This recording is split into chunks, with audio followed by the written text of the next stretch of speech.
আসসালামু আলাইকুম। এই পর্বে আমরা সফটওয়্যার ক্লাস অ্যাপ ইনস্টলেশন নিয়ে আলোচনা করব। কন্ট্রোল প্যানেলে যাচ্ছি, এখান থেকে সফটওয়্যার থেকে আপনারা WordPress manager by software class option দেখতে পাবেন। ভিজিট করতেছি এখানে।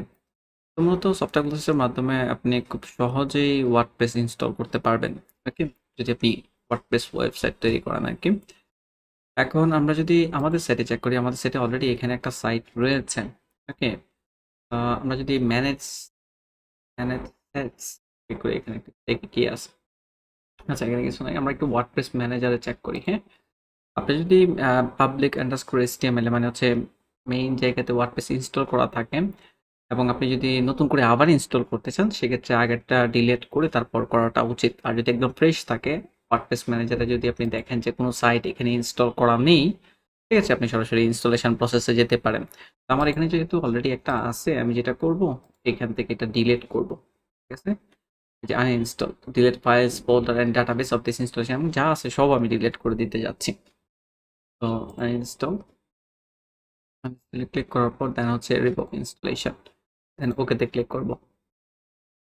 এখন প্রসেস চলতেছে। তো এটা আগেই আপনাদেরকে একটু দেখায় নিলাম যে ওয়ার্ডপ্রেস ইনস্টলেশন আপনি রিমুভ করবেন কিভাবে। ওয়ার্ডপ্রেস ম্যানেজার আমি এখন যাচ্ছি, যে দেখতে পাচ্ছেন এখন কোনো কিছু নেই। নর্মালি ডোমেন ওয়েব হোস্টিং প্রথম যখন কানেক্ট করা হয় তখন তো কিছুই থাকে না। সাইটে যদি রিলোড দেন দেখবেন যে কিছুই নেই, ব্ল্যাঙ্ক, জাস্ট ওইটি মুশির ফোল্ডারটা আছে আর কি, ওটা আপনি চাইলে ডিলিট করে দিতে পারেন। এখন আমরা ইনস্টল করতে যাচ্ছি। ইনস্টল, এখানে যেতে পারেন। এখানে যাওয়ার পর দেন হচ্ছে, অথবা এখানে যদি আমরা না যাই, ব্যাক করি, ব্যাক ব্যাক ব্যাক করতেছি। আমি আবার কন্ট্রোল প্যানেলে যাচ্ছি, কন্ট্রোল প্যানেল, দেন হচ্ছে WordPress manager by software class click করতেছি এখানে। তারপর হচ্ছে, আচ্ছা এটা একটা অপশন, আবার আরেকটা অপশন রয়েছে, আমি দেখা যাচ্ছে সফটওয়্যার ক্লাস অ্যাপ ইনস্টলার, এখানে যদি আপনি ক্লিক করেন, এখান থেকেও আপনি ওই যে সফটওয়্যার ক্লাসের মাধ্যমে আপনি শুধুমাত্র ওয়ার্ডপ্রেস না, জোমলা আর অনেক সিএমএস রয়েছে যেগুলো আপনি ইনস্টল করতে পারবেন। এখানে দেখতে পাচ্ছেন অনেকগুলো রয়েছে। ওকে, আমি ওয়ার্ডপ্রেস ইনস্টল করতে যাচ্ছি, তাহলে ইনস্টলে ক্লিক করব। ইনস্টলে ক্লিক করার পর দেন হচ্ছে প্রোটোকল তো অটোমেটিকলি চুজ হয়ে গিয়েছে। আপনি যদি www পছন্দ করেন, যদি ব্যবহার করতে চান, তাহলে আপনি ইউজ করতে পারবেন। আর সিকিউর কানেকশন ইউজ করবেন, এটাই রিকমেন্ডেড। ওকে, আমি www ইউজ করতে চাচ্ছি না। কোরাস ফাউন্ডেশন ডট সাইট এটাই থাকবে। আর ইন ডিরেক্টরি তো হচ্ছে ফাইল ম্যানেজারের ভিতরে ডাব্লিউপি নামে একটা ফোল্ডার ক্রিয়েট হবে, তারপর হচ্ছে ওয়ার্ডপ্রেস ইনস্টল হবে। এটা আমি করতে চাচ্ছি না, আমি চাচ্ছি সরাসরি এখানে ইনস্টল হবে, কোরাস ফাউন্ডেশন ডট সাইটই ওয়ার্ডপ্রেসটা ইনস্টল হবে। আর ভার্সন এখান থেকে আপনি চুজ করতে পারবেন, সাইট নেম, সাইট ডিসক্রিপশন এগুলো আপনারা অ্যাড করে নেবেন প্রয়োজনে। এখানে আপাতত এই ধরনের অনশিওর আমি দিচ্ছি, পাসওয়ার্ড সেম 1 2 3 4 5, আমি এরকম দিলাম আর কি আপাতত। দেন একটা ইমেল অ্যাড্রেস দিচ্ছি, এখানে যে ইমেল অ্যাড্রেসটা দিবেন এটাই আপনার অ্যাডমিনিস্ট্রেশন ইমেল অ্যাড্রেস। তো পরবর্তীতে চেঞ্জ করতে পারবেন, বাট যখন সাইটটা ক্রিয়েট করবেন তখন এই ইমেলে একটা ইমেল পাবেন যে আপনি একটা ওয়ার্ডপ্রেস সাইট ক্রিয়েট করেছেন।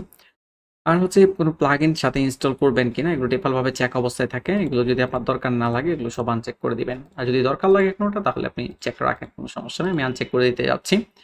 অ্যাডভান্স অপশনে যদি যাই তাহলে ডাটাবেস প্রেফিক্স, টেবল প্রেফিক্স এগুলো আপনি চাইলে চেঞ্জ করতে পারবেন। Auto upgrade WordPress plugin theme যদি আপনি ইনেবল করতে চান চাইলে করতে পারবেন, বাট আমি রিকমেন্ড করতেছি না।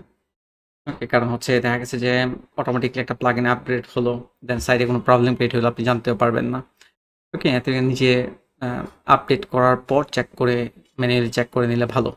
ওকে, যাই হোক, আমি এটা মিনিমাইজ করে রাখতেছি। তারপর হচ্ছে ইনস্টল, ইনস্টলে ক্লিক করার পর এখন হচ্ছে 3-4 মিনিট সময় লাগবে, তারপর ইনস্টল হয়ে যাবে। দেখতে পাচ্ছেন প্রসেস চলতেছে। ওকে, অলরেডি ইনস্টল হয়ে গিয়েছে। তো এইখান থেকেই যে ডাব্লিউপি অ্যাডমিন আপনি লগ ইন করতে পারবেন। আমি যদি এখানে ক্লিক করি তাহলে লগ ইন হয়ে যাবে। ড্যাশবোর্ড দেখতে পাচ্ছেন, ওয়ার্ডপ্রেস অলরেডি চলে এসেছে, এবং আমরা যদি সাইট রিলোড দিই এখানে আমরা আমাদের সাইটও দেখতে পাবো। ওকে, আশা করি বুঝতে পেরেছেন। সফটওয়্যার মাধ্যমে আপনি সাবডোমেইন বা অ্যাড-অন ডোমেইনে আপনি ওয়ার্ডপ্রেস ইনস্টল করতে পারবেন। এটার জন্য কন্ট্রোল প্যানেলে যাবেন, যাওয়ার পর WordPress manager by software click করতেছি, ইনস্টলেশনে ক্লিক করার পর যদি সাবডোমেইন এরকম হয় কোনো ডিরেক্টরি, ডাব্লিউপি বা মশিউর যেটাই হোক না কেন আপনি করতে চাইলে করতে পারবেন। আর এখানে যে সাবডোমেইন, যদি আমি সাবডোমেইন ইনস্টল করতে চাই ওটা সিলেক্ট করে বাকি প্রসেস সেম। আশা করি বুঝতে পেরেছেন। আর সাবডোমেনের ক্ষেত্রে বা মেইন ডোমেনের ক্ষেত্রে যেটাই হোক না কেন, যদি কোনো রিমুভ করার প্রয়োজন হয়, একদম ডাটাবেস সহ সবকিছু প্রপারলি যদি রিমুভ করার প্রয়োজন হয়, সেক্ষেত্রে ওয়ার্ডপ্রেস ম্যানেজার এই অপশনটা ব্যবহার করবেন। ওকে, আচ্ছা এখানে আবার কি একটা এরর আসছিল, একটু দেখি।